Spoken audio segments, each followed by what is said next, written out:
Hi, welcome to A Day in My Life, Eliana. Halo guys, assalamualaikum. Welcome back to my YouTube channel. Balik lagi dengan aku, Eliana. Jadi ini tuh pertama kalinya banget aku bikin konten A Day in My Life kayak gini. Sebenarnya kayak lucu aja gitu ya, karena nggak terbiasa bikin konten yang nampakin kondisi kita sehari-hari gitu loh guys. Kalian paham kan maksudnya? Oke, sambil kalian lihat video A Day in My Life aku, di sini aku sambil sekalian mau sharing pengalaman pribadi aku, pengalaman tentang channel YouTube aku yang pernah dinonaktifkan monetisasinya atau channel YouTubeku dismonetisasi. Lah, kok bisa sih? Gara-gara apa? Dan kayak gimana kita ngatasinnya? Nah, pertanyaan kayak tadi itu pasti bikin kalian penasaran. Nah, buat kalian yang penasaran, kalian wajib pantengin terus video ini sampai selesai, jangan di skip, karena aku bakalan cerita dari awal aku dismonetisasi sampai akhirnya Google Adsense aku itu kembali diaktifkan kayak gimana. Jangan lupa follow Instagram aku @elianasigit, like dan juga subscribe channel YouTube aku buat kalian yang belum subscribe, karena yang pastinya subscribe itu gratis ya guys. Oke, langsung aja ke ceritanya. Jadi guys, channel YouTube aku ini kan berhasil dimonetisasi dan disetujui untuk ikut program partner YouTube itu per bulan 7 tahun 2020. Seneng banget dong aku pastinya, karena memang itu yang ditunggu-tunggu kita sebagai YouTuber pemula ya kan. Nah, karena udah berhasil disetujui ikut program partner YouTube, seneng banget dong aku. Dan dari situ aku mulai gencar-gencarnya untuk bikin konten hampir setiap hari dan berusaha untuk meningkatkan performa channel YouTube aku gitu ya kan. Dan yang pastinya untuk bisa mengejar $100 pertama untuk mendapatkan gaji YouTube kita yang pertama kali. Tapi tiba-tiba di tengah perjalanannya aku dapat email kayak gini. Nah loh, seketika bikin aku terdiam, shock banget guys, dan bingung ini mesti digimanain. Begitu banyak pertanyaan yang muncul di kepala aku. Ini salahnya apa? Salahnya di mana? Ini kenapa? Ini bagaimana? Dan bla bla bla. Ya kali guys nggak shock, karena aku sadar aku bukan selebgram, aku bukan influencer, apalagi artis papanata yang kalau bikin channel YouTube itu bisa langsung banyak subscribernya dan juga upload video itu bisa langsung melejit viewsnya. Enggak ya guys, kita nggak kayak gitu. Aku sadar diri aku ini pemula banget dan bener-bener merintis dari awal. Jadi dapat email kayak gitu dari YouTube itu bener-bener bikin aku shock gitu. Aku pun mulai cari tahu kenapa bisa channel YouTube aku itu dismonetisasi. Jadi gini guys, aku mau cerita sedikit. Di sela-sela aku sambil menunggu $100 pertama aku cair, nah itu ada salah satu video aku itu yang tiba-tiba itu booming gitu. FYI, jadi hampir sebagian konten YouTube aku itu isinya itu adalah tentang perdrakoran. Lebih tepatnya itu kayak cuplikan-cuplikan BTS dari cuplikan drama Korea gitu. Iya, aku seneng banget tuh bikin tuh potongan-potongan filmnya atau BTS dari drama Korea yang sedang ongoing gitu guys. Dan suatu ketika ada salah satu video aku yang tiba-tiba itu kayak viewersnya itu naik sangat pesat gitu, dan mencapai di angka sekitar 400 ribuan penonton gitu guys. Dan gak cuma itu, ternyata video-video aku yang lain yang pastinya tentang perdrakoran juga itu perlahan juga ikut naik semuanya gitu loh guys. Nah dari situ aku jadi tahu dong minat penonton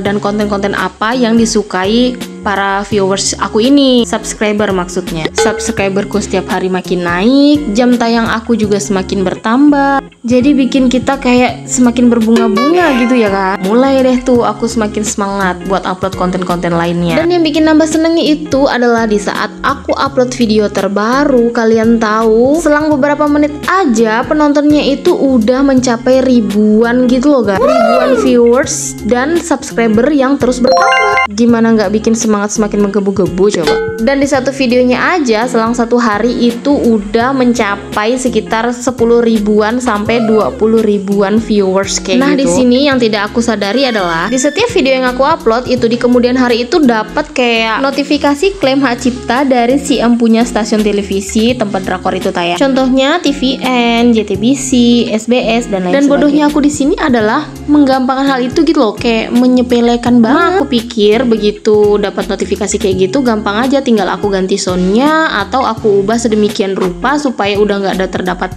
klaim hak cipta lagi, itu aku pikir aman. Dan lagi pula itu tuh tidak mempengaruhi monetisasi aku ataupun nilai dolar di setiap video aku gitu loh, paham kan? Maksudnya yang hijau-hijaunya itu tetap muncul. Sampai suatu ketika bukalah YouTube studioku, kaget dong, ternyata udah nggak ada itu tuh nilai dolar, semuanya nilai uangnya itu udah nggak ada di semua video aku. Kalian bayangin betapa paniknya aku, karena di saat aku udah mencapai 100 dolar pertama aku udah mengaktifasi PIN Google aku juga udah dapat, pajak aku udah terverifikasi, semuanya padahal udah kayak tinggal finalnya aja aku terima gaji YouTube. Tapi ternyata YouTube berkata lain. Dari situ bener-bener bikin aku overthinking banget, terus mikir kira-kira gaji sebelumnya yang udah mencapai ambang batas bahkan lebih itu kira-kira bisa cair apa enggak. Akhirnya aku buka ulang lagi itu email dari si YouTube. Nah, di situ dijelasin kita bisa mengajukan monetisasi ulang dalam waktu 30 hari sejak dapat email tersebut. Selang sebulan aku ajukan lagi monetisasi, tapi ternyata hasilnya zonk alias nggak disetujui. Dari situ aku mulai cari tahu lagi di mana letak salahnya. Jadi aku coba untuk bongkar semua konten video aku. Aku ganti semua sound yang berpotensi untuk menimbulkan klaim hak cipta. Dan saat aku pikir semuanya udah aman, udah clear, selang sebulan aku ajuin lagi dong. Dan ternyata hasilnya tetap sama, belum disetujui. Dari situ aku udah mulai down, udah mulai pasrah banget. Terus mikir gimana caranya balikin supaya monetisasinya itu bisa diterima lagi. Situ posisinya aku udah mulai males buat ngonten, buat bikin video, lebih tepatnya takut nggak keterima lagi. Terus akhirnya aku cari-cari informasi, aku sharing-sharing di grup-grup Facebook yang YouTuber pemula kayak gitu, aku tanya-tanya. Sampailah aku pada kesimpulan aku memantapkan diri aku untuk akhirnya menghapus semua video yang berkaitan dengan perdrakoran, maupun yang view-nya sedikit ataupun yang videonya sampai ratusan ribu. Kenapa sebelumnya aku tidak melakukan hal itu? Karena aku pikir itu tuh aman-aman aja gitu loh, karena tidak ada notifikasi kalau itu tuh bakal mempengaruhi nilai dolar atau monetisasi yang ada di akun YouTube aku. Tapi ternyata aku salah, karena walau bagaimanapun hal itu tetap tidak dibenarkan walaupun kita udah dalam bentuk memodifikasi video-video atau cuplikan-cuplikan video, karena jatuhnya itu tetap pre-upload video milik orang lain. Jangan ditiru ya guys, BTW. Setelah semuanya aku bersihin, aku rapiin channel YouTube aku dan udah bisa mengajukan monetisasi lagi, aku ajukan lagi dan alhamdulillah akhirnya disetujui lagi untuk bergabung menjadi partner YouTube.